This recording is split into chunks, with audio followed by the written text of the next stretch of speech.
Come on, it's a beautiful day outside. What are you doing in here? What do you mean? Outside sucks. There's a giant ball of fire out there that hates me. That's the sun, retard. Summer's almost over. Let's roll. Besides, there aren't any video games out there. We have an invention to deal with that. Damn it, I have no excuse now.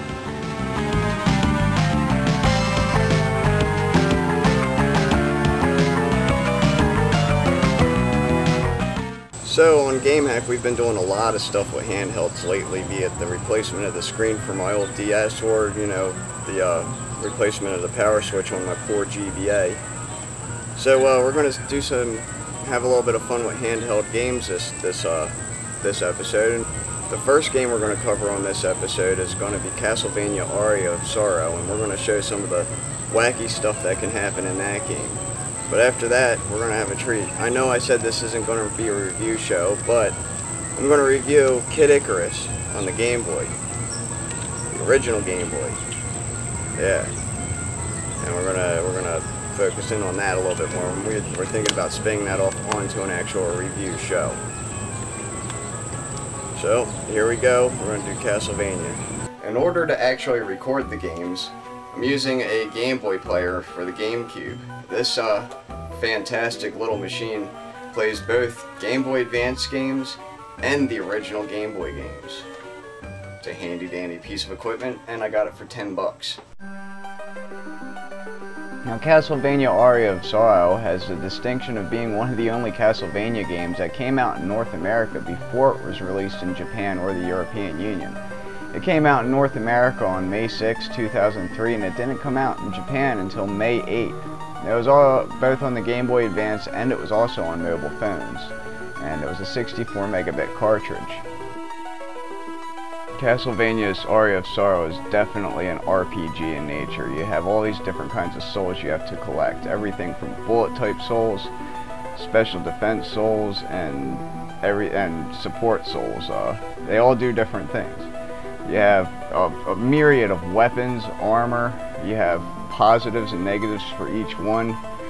They do different things. They have certain elemental types of damage, different effects, all different kinds of items for you to use, to heal, to get your magic back, and 6 different ability souls that you pick up throughout the game.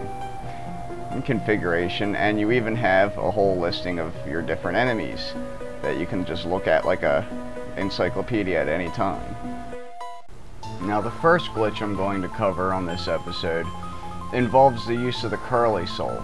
Now, I usually use the curly soul in this section of the waterfall here, so you can get the Eversing armor and get behind to the the forbidden area.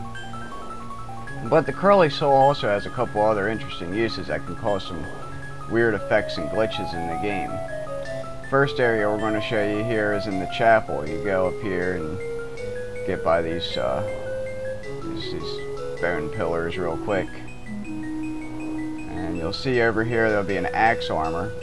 And you're going to backdash into that edge, and then you're going to use the curly soul. Make sure it's equipped.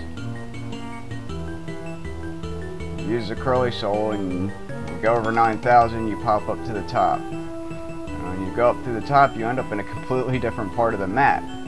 Whereas you were in the top part of the chapel, now you're down here in the dance hall. The other place where it's really good to use this soul is right here in the floating garden. Now, this is actually right next to like where you enter the clock tower. If you go to the left from here, you're in the clock tower. You use the curly soul here. Now, here's a tricky bit. You don't want to go to the right and walk off the edge, because what happens is you walk off the edge and you go out and you glitch the game, it locks up and it won't do anything from here. You gotta reset. Thankfully it doesn't hurt your saves. Now if you go over 9,000 and you go out on the left side toward the clock tower, however, you end up in the arena. And if you look at the map here, there's actually, you're right in the middle of the arena, you know, and you really shouldn't even be there yet until you go through the underground reservoir. next glitch we're going to talk about involves the use of the Sherman ring. And what we're going to do is we're going to equip the Sherman ring in here, and what it allows you to do is it allows you to walk around and gain experience. You notice experience 111952, it's going to drop down 11937. Now if you hold down and hold over and you pin the stick down, or you pin the D-pad down, and you just wait and leave it there, your experience still goes up. You're fooling in the game into thinking that you're walking. So this is a handy dandy little glitch. You pin it down and you just let it go for a while. A couple of days, a couple of weeks. For our next glitch, it's not really a glitch really, but more of a strategy. We're going to show you pretty much the fastest way to level up in Aria of Sorrow. But first, we're going to need to go to the arena and get ourselves a mantle soul. And this could take a while, so I'm going to speed up the video here.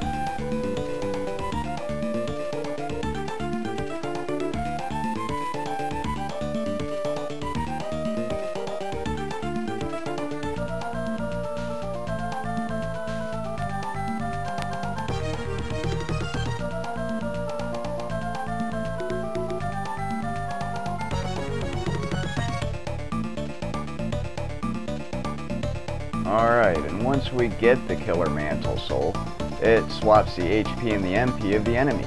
So, what we do is we go and we find this guy, the red minotaur. It gives us 1000 EXP every time we kill him, and he drops battle axes, which are worth some money. And the best place to fight them is right where you get the killer mantle soul, basically, which you see on the map there. You just go right to this room. Make sure you got your killer mantle selected and equipped. You roll in, you roll up to the big red minotaur that normally takes 7 hits and swap him with the red killer mantle soul. Which instantly kills him. Lather, rinse, repeat, and grind away and get yourself some EXP and levels really quick.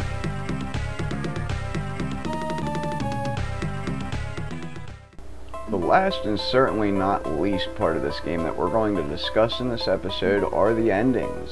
There are 3 distinct endings. There are actually more if you collect all the souls, because if you get the best ending and you collect all the souls, something is said slightly different at the end.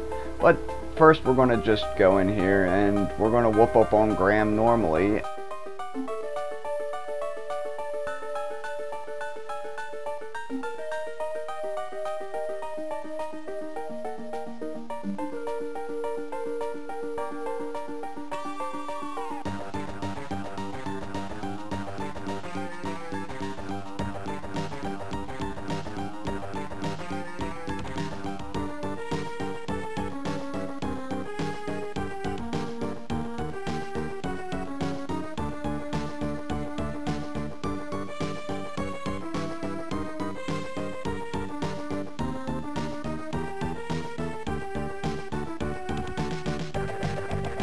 Once we beat Graham normally, you'll notice that all the souls are getting released and the doors open and his magical powers absorbed, abandoned and all this other good stuff.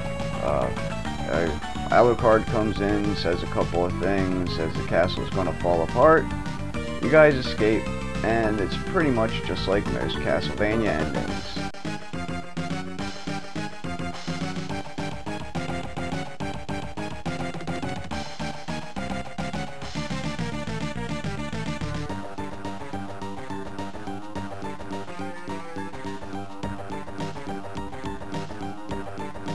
If you notice in the ending dialogue that Soma goes on about something's missing and the castle continues to call to him, he feels, and all this other stuff, and it actually gives a huge hint as to what to do to get the better endings and to continue the game. Of course, during the course of the game you'll find 3 books that tell you different souls to equip specifically, and they're kind of a little bit cryptic about it, but if you hook up the giant bat, the succubus, and the flame demon souls, and then you go in and you beat Graham, something completely different happens.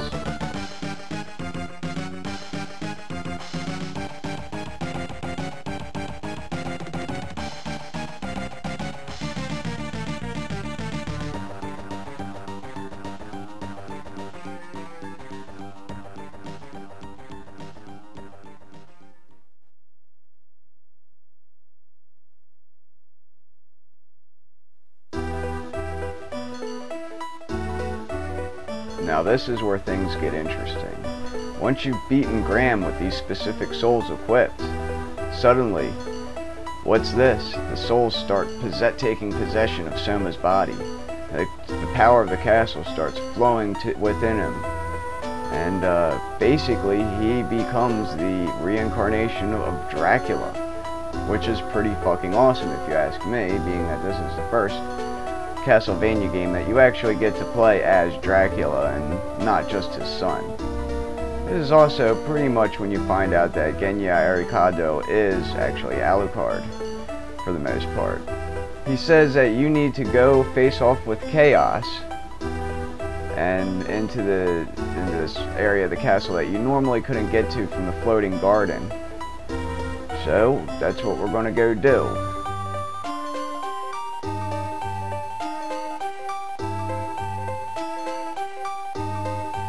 Now we're right at Chaos's front door. We're going to go in here, and to get the second ending, what we're going to do is we're going to let ourselves die at Chaos's hands.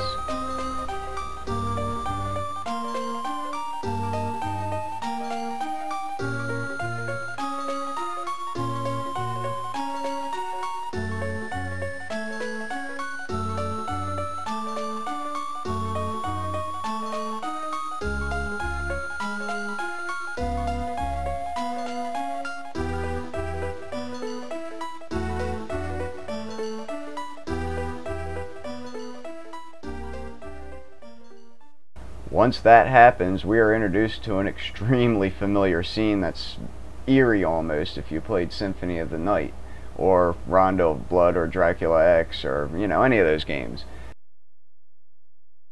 In order to get the third ending, this is pretty simple. We just beat Chaos in both of his forms. So, I'm gonna sit back, shut up, let you watch the ending, and that's it. See you next time.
What does the scouter say about his power level?